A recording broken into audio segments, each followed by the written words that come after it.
ಇನ್ನು ಬಿಟ್ಕಾಯಿನ್ ವಿಚಾರ ಹೊಸ ಹೊಸ ಆಯಾಮವನ್ನು ಪಡಿತಾ ಇದೆ. ಶ್ರೀಕಿ ಅವರನ್ನ ಇನ್ನೂ ಕೂಡ ಪೊಲೀಸರು ವಿಚಾರಣೆ ಮಾಡ್ತಾ ಇದ್ದಾರೆ. ಬಿಟ್ಕಾಯಿನ್ ಮತ್ತು ಶ್ರೀಕಿಗೆ ಯಾವೆಲ್ಲ ನಂಟು ಅನ್ನೋದನ್ನ ಸಂಪೂರ್ಣ ವಿವರದೊಂದಿಗೆ ಸಾಕಷ್ಟು ವರದಿ ಈಗಾಗಲೇ ಮಾಧ್ಯಮದಲ್ಲಿ ಬಂದಿದೆ. ಆದರೆ ನಿನ್ನೆ ನಡೆದಂಥ ಇಡಿ ದಾಳಿಗೂ ಕೂಡ ಈ ಶ್ರೀಕಿ ಹೇಗೆ ನಂಟಾದ, ಜೊತೆಗೆ ದೊಡ್ಡವರ ಸ್ನೇಹ ಸಂಪಾದನೆ ಹೇಗೆ ಮಾಡ್ತಾ ಇದ್ದ, ಅದರಿಂದ ಯಾವ ರೀತಿ ಲಾಭ ಆಗ್ತಾ ಇತ್ತು, ಇದೆಲ್ಲರ ಸಂಪೂರ್ಣ ಸ್ಟೋರಿ ಈ ಒಂದು ಮಾಹಿತಿಲಿದೆ. ಒಂದೆಡೆ ಶಾಸಕರ ಮನೆ ಮೇಲೆ ಇಡಿ ದಾಳಿಯ ಬಿಸಿ, ಇನ್ನೊಂದೆಡೆ ಬಿಟ್ಕಾಯಿನ್ ಹ್ಯಾಕರ್ನ ಹೈಫೈ ಲೈಫ್ನ ಅಸಲಿ ಕಥೆ. ಮೊಬೈಲ್ ಇಲ್ಲ, ಬ್ಯಾಂಕ್ ಅಕೌಂಟ್ ಇಲ್ಲ, ಆದ್ರೂ ಓಡಾಡೋದು ಚಾರ್ಟರ್ಡ್ ಫ್ಲೈಟ್ ನಲ್ಲಿ. ಶ್ರೀಕಿ ಬಿಟ್ಕಾಯಿನ್ ಮಾಫಿಯಾದ ರೋಚಕ ಇತಿಹಾಸ ಮತ್ತೆ ಸದ್ದು ಮಾಡ್ತಾ ಇದೆ. ಇಡಿ ದಾಳಿಯ ಕೇಂದ್ರ ಬಿಂದುವೆ ಹ್ಯಾಕರ್ ಶ್ರೀಕಿ ಅಲಿಯಾಸ್ ಶ್ರೀಕೃಷ್ಣ. ಶ್ರೀಮಂತರ ಮಕ್ಕಳ ದೋಸ್ತಿ, ಬೇನಾಮಿ ಆಸ್ತಿ ಎಲ್ಲ ಬಿಂದಾಸ್. ರಾಜ್ಯದಲ್ಲಿ ಸಂಚಲನ ಸೃಷ್ಟಿಸಿದ್ದ ಬಿಟ್ಕಾಯಿನ್ ಹಗರಣ ಮತ್ತೆ ಸದ್ದು ಮಾಡ್ತಾ ಇದೆ. ಹಗರಣ ಸಂಬಂಧ ಇಡಿ ಅಧಿಕಾರಿಗಳು ಕಾಂಗ್ರೆಸ್ ಶಾಸಕ ಹ್ಯಾರಿಸ್ ಮನೆ ಮೇಲೆ ಮೊನ್ನೆ ಬೆಳಗ್ಗೆ ದಾಳಿ ನಡೆಸಿದ್ದರು. ಅಲ್ಲದೆ ಹ್ಯಾರಿಸ್ ಪುತ್ರ ಮೊಹಮ್ಮದ್ ನಲಪಾಡ್ ಮನೆ ಹಾಗೆ ಉಮರ್ ನಲ್ಪಾಡ್ ಕಚೇರಿಯಲ್ಲೂ ಇಂಚಿಂಚು ಜಾಲಾಡಿದ್ದರು. ಇನ್ನು ಕೇಂದ್ರದ ಮಾಜಿ ಸಚಿವ ಕೆ ರೆಹಮಾನ್ ಖಾನ್ ಮೊಮ್ಮಗ ಹಕೀಬ್ ನಿವಾಸದಲ್ಲೂ ಶೋಧ ನಡೆಸಿದ್ದರು. ಈ ದಾಳಿಗೆ ಬಿಟ್ಕಾಯಿನ್ ಹಗರಣದ ಕಿಂಗ್ ಪಿನ್ ಶ್ರೀಕಿ ಅಲಿಯಾಸ್ ಶ್ರೀಕೃಷ್ಣನೇ ಕೇಂದ್ರ ಬಿಂದು ಅಂತ ಹೇಳಲಾಗಿದೆ.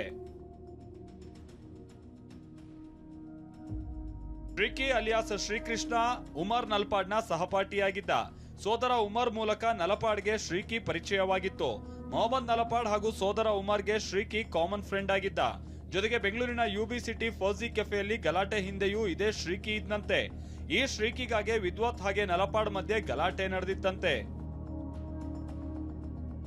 ಯುರೋಪ್ನಲ್ಲಿ ವಿದ್ಯಾಭ್ಯಾಸ ಮಾಡ್ತಾ ಇದ್ದ ವೇಳೆ ಶ್ರೀಕಿಗೆ ಇಂಟರ್ನ್ಯಾಷನಲ್ ಹ್ಯಾಕರ್ಸ್ ಪರಿಚಯ ಆಗಿತ್ತು. ಇದೇ ಸಖ್ಯ ಶ್ರೀಕಿಯನ್ನ ಹ್ಯಾಕರ್ ಅನ್ನಾಗಿ ಮಾಡಿತ್ತು. ಸರ್ಕಾರದ ವೆಬ್ಸೈಟ್ ಹ್ಯಾಕ್ ಮಾಡೋದು, ಪೋಕರ್ ಗೇಮ್ ಹ್ಯಾಕ್ ಮಾಡಿ ಕೋಟಿ ಮೌಲ್ಯದ ಬಿಟ್ಕಾಯಿನ್ ಖರೀದಿಯೋದು, ಬಿಟ್ಕಾಯಿನ್ ವರ್ಗಾವಣೆ, ಕಂಪನಿಗಳ ಡಾಟಾಗೆ ಕನ್ನ ಹಾಕೋದು ಮಾಡ್ತಿದ್ದ. ಇದೇ ಕಾರಣಕ್ಕೆ ಹ್ಯಾಕರ್ ಶ್ರೀಕಿಗೆ ಸಿಕ್ಕಾಪಟ್ಟೆ ಡಿಮಾಂಡ್ ಇತ್ತಂತೆ. ಶ್ರೀಮಂತರ ಮಕ್ಕಳು ಶ್ರೀಕಿಯನ್ನ ತಮ್ಮ ಜೊತೆಯಲ್ಲಿಟ್ಕೊಳ್ಳೋದಕ್ಕೆ ಜಿದ್ದಿಗೆ ಬೀಳ್ತಿದ್ರಂತೆ. ಅಲ್ಲದೆ ಶ್ರೀಕಿಗೆ ಹೈಫೈ ವ್ಯವಸ್ಥೆ ಮಾಡುವ ಸ್ನೇಹಿತರ ದಂಡೆ ಇತ್ತಂತೆ. ಶ್ರೀಕಿ ಮೊಬೈಲ್ ಬಳಸಲ್ಲ, ಲ್ಯಾಪ್ಟಾಪ್ ಹೊಂದಿಲ್ಲ, ಸ್ವಂತ ಬ್ಯಾಂಕ್ ಅಕೌಂಟ್, ಕ್ರೆಡಿಟ್ ಕಾರ್ಡ್ ಇಲ್ಲ.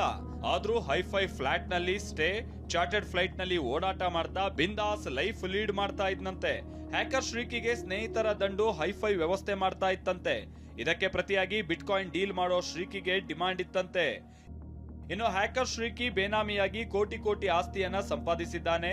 ಕನಕಪುರ ರಸ್ತೆಯಲ್ಲಿರುವ ಕೋಲಗೊಂಡನಹಳ್ಳಿಯಲ್ಲಿ ಕೋಟ್ಯಾಂತರ ರೂಪಾಯಿ ಮೌಲ್ಯದ ಆಸ್ತಿಯನ್ನ ಹೊಂದಿರೋದಾಗಿ ತನಿಖೆ ವೇಳೆ ಐನಾತಿ ಬಾಯ್ಬಿಟ್ಟಿದ್ದಾನಂತೆ. 3 ವರ್ಷವಾದ್ರೂ ಚಾರ್ಜ್ ಶೀಟ್ ಸಲ್ಲಿಸಿಲ್ಲ ಎಂದ ಆರ್ ಅಶೋಕ್. ಶಾಸಕ ಹ್ಯಾರಿಸ್ ನಿವಾಸದ ಮೇಲೆ ಇಡಿ ದಾಳಿ ರಾಜಕೀಯ ಜಟಾಪಟಿಯನ್ನ ಸೃಷ್ಟಿಸಿದೆ. 3 ವರ್ಷವಾದ್ರೂ ಚಾರ್ಜ್ ಶೀಟ್ ಸಲ್ಲಿಸಿಲ್ಲ ಯಾಕೆ ಅಂತ ಆರ್ ಅಶೋಕ್ ಪ್ರಶ್ನಿಸಿದ್ದಾರೆ.